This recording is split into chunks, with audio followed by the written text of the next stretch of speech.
Hello there. Hi.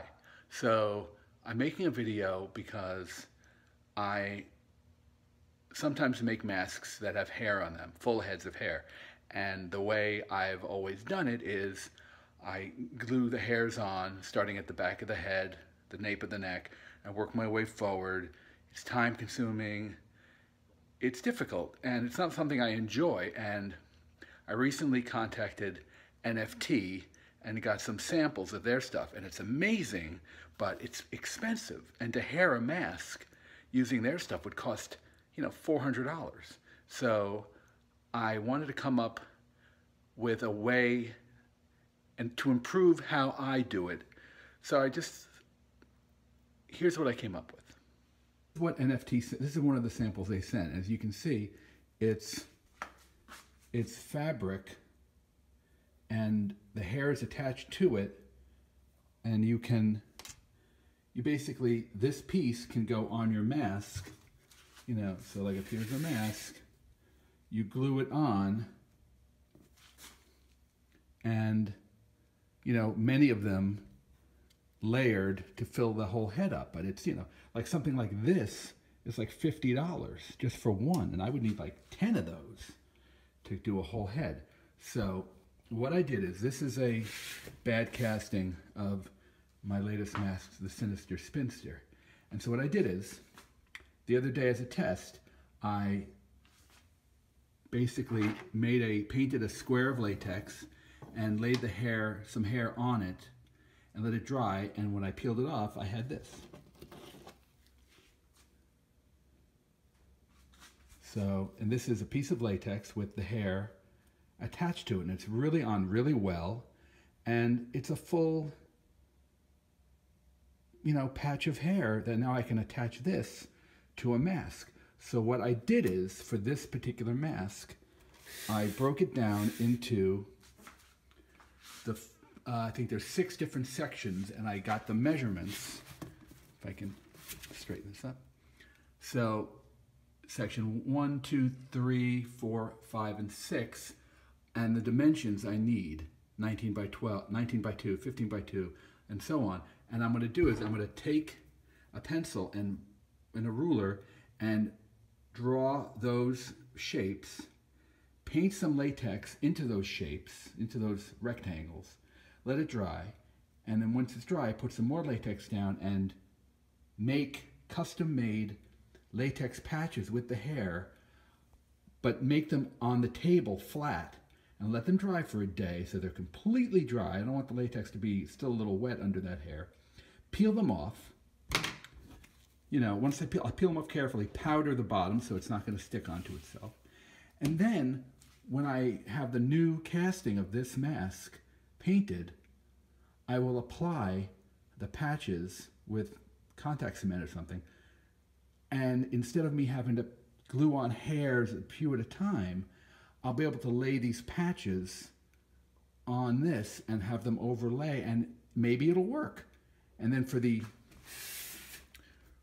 edges, I'm going to attempt to learn to hair punch, and I have a hair punch kit coming, but that's another story. But for now, for the main hair of this, I'm going to try to make a bunch of custom-made pieces like this, and we're going to see how it goes. Okay, so I painted my 6 shapes, my 6 rectangles, whatever.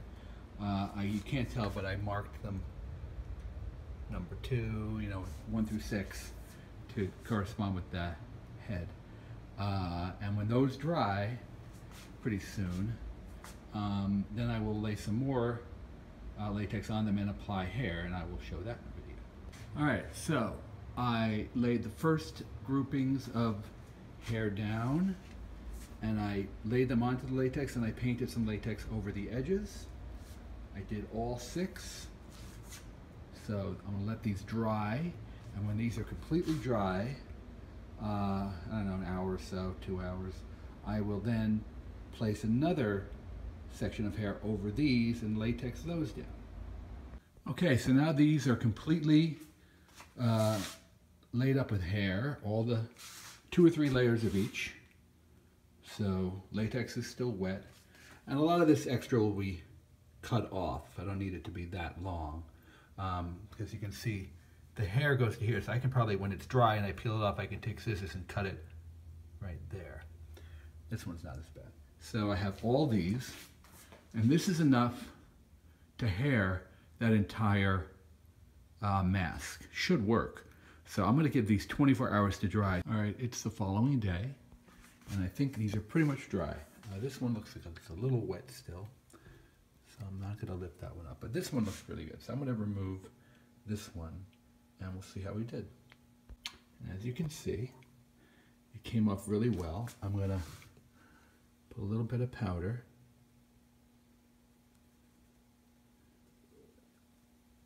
On that, because I don't want that latex to stick onto itself. So powder it really quick. Doing it with one hand because I'm holding the phone. All right. Okay, so there we go. So look at that. I have a completely, let me do it under the light here. It looks so good. And this was number, that was number 1. So what I'm going to do now, so I don't get confused, is I'm going to mark it number 1. Now, I know, and I'm just going to do this really quick, and it's not trimmed or anything, but this one was made to fit over here. Let me put this down so I can do it like this.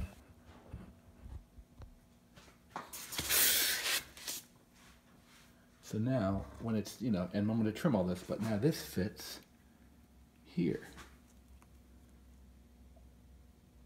And all the rest of them will go, you know, in their spots. And that seems like it should be much easier to hair this mask than doing a few pieces of hair, gluing it, and working my way around.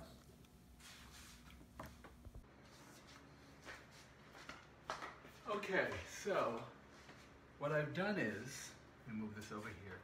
I removed all the pieces from the table. They're dry, I powdered them, I numbered them.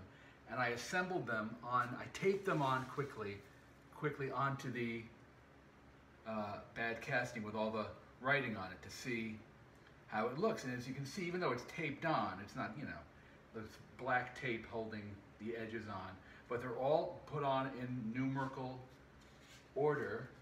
And even though they're not attached permanently, they're a little fluffy, it looks pretty good for what it is.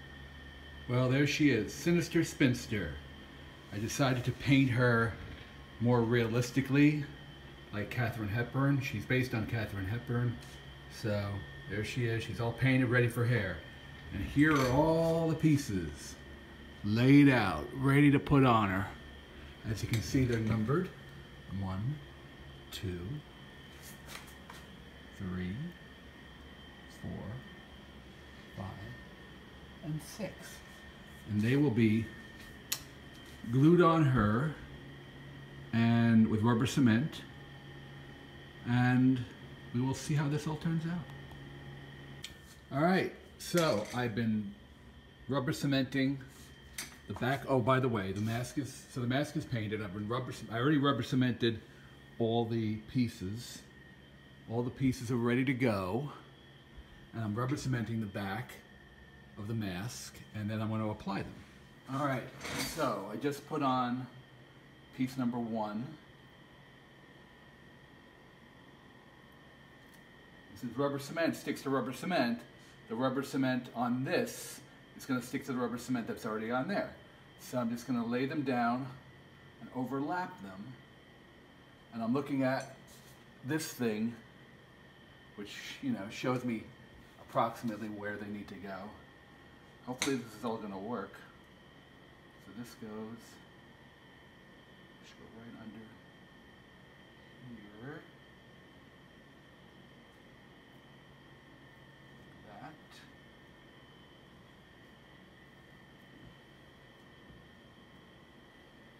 And it's sticking good.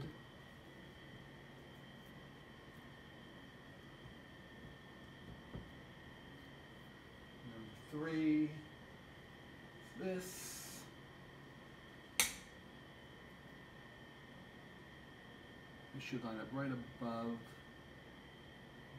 the ears, like that. Good.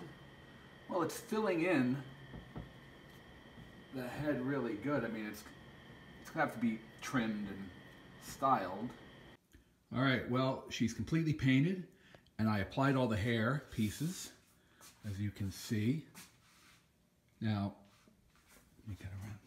See, the reason I like this, see, it's got this nice long hair now. Still has to be styled, and also, you know, all these edges here where you see the latex pieces, I'm going to have to now glue on hair the old-fashioned way to cover all these, and then to make a hairline, and then I'm going to attempt to punch hair after that dries, and also have to do the eyebrows. All right, so what we have happening here is we have, since the hair, now that I put the pieces on, I want to start laying some hair down on the hairline that is much finer, because obviously those pieces that I made with the hair attached to latex have really hard, rough edges, which of course look ridiculous.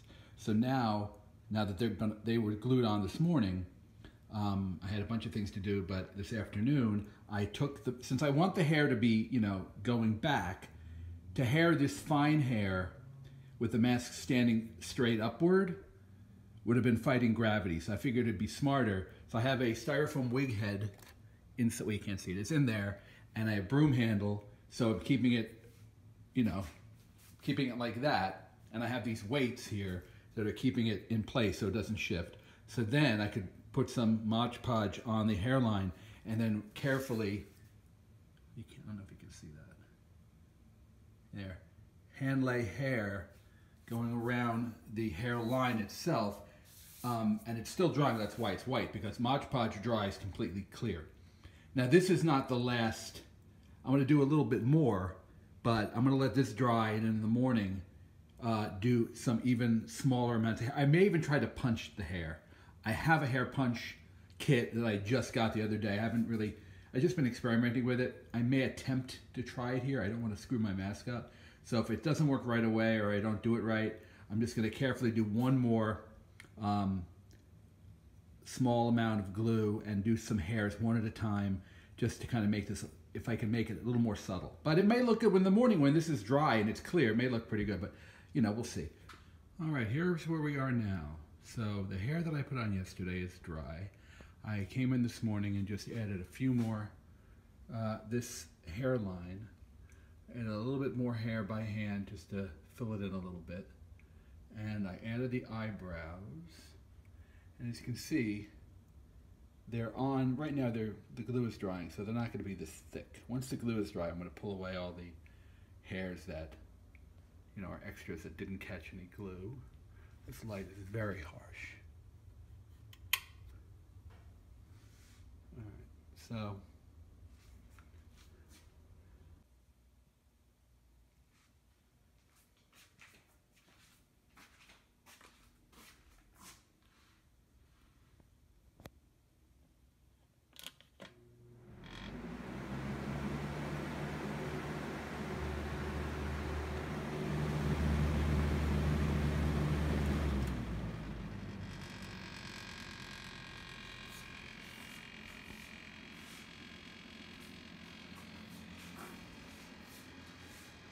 and the Sinister Spinster mask is done. Here we go. Here's some shots of the hair. Walk around here. Came out pretty good. I mean, it could be improved. This is the first time I've done this technique. And it needs a little, you know, I mean, okay, it's not perfect. But it's a full head of long hair. And most importantly, I think it looks really good from the front. She's very scary. So, hope everybody enjoys this video, and if you can use some of the things I did in your own mask making, that would be great. Thank you very much.